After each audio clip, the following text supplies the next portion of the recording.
उपमुख्यमंत्री अजित पवार यांच्या अपघात प्रकरणावर रोहित पवार यांची पोलिसांनी एफ.आय.आर. नोंदवून घेतली नाही आणि या संदर्भात मग रोहित पवार नेमकं काय बोलले ते आपण जाणून घेऊ. नंतर एफ.आय.आर. घेण्याचा अधिकार नाहीतर एफ.आय.आर. देण्याचा अधिकार हा नागरिकाचा असताना सुद्धा आणि त्यांची ड्युटी असते की तो स्वीकारावा, तरी सुद्धा दादांच्या बाबतीत आम्ही जे मुद्दे मांडले त्याच्या बाबतीत कुठेही एफ.आय.आर. घेतला जात नाही. आम्ही जी तपास यंत्रणा त्याच्यामध्ये येतोय का? अजिबात नाही.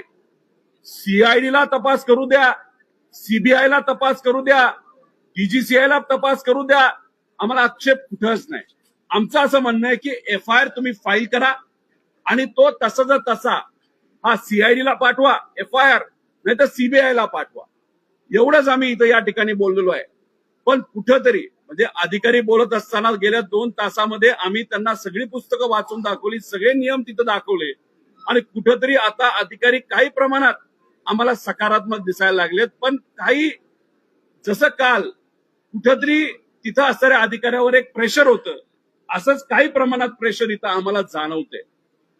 हे कार्यालय अजितदादांनी बांधलेलं आहे, हे अधिकारी अजितदादांनी आणलेले आहेत आणि मग आमची यांच्याकडनं अपेक्षा आहे की आम्ही नियमामध्ये या ज्या गोष्टी मागतोय तुम्ही आमचं एफ.आय.आर. घ्यावा. त्यांनी सांगितलं अजून 1 तास आम्हाला द्यावा. इथं योगेंद्र भाऊ इथं आहेत, ते इथं थांबतील नाही तर परत जाऊन परत येतील. मी आपल्या सर्वांना विनंती करतो की आपण सुद्धा बराच वेळ इथं दादांच्या प्रेमापोटी आलेला आहात. वकील असोसिएशनचे कारतोडे भाऊ जे आहेत हे इथं आले होते आणि स्व इच्छेने आलेले. इथं 100 वकील बारामतीचे इथं आलेले आहेत, स्व इच्छेने आलेले आहेत. तुम्ही सर्वजण स्व इच्छे आलेले आहेत.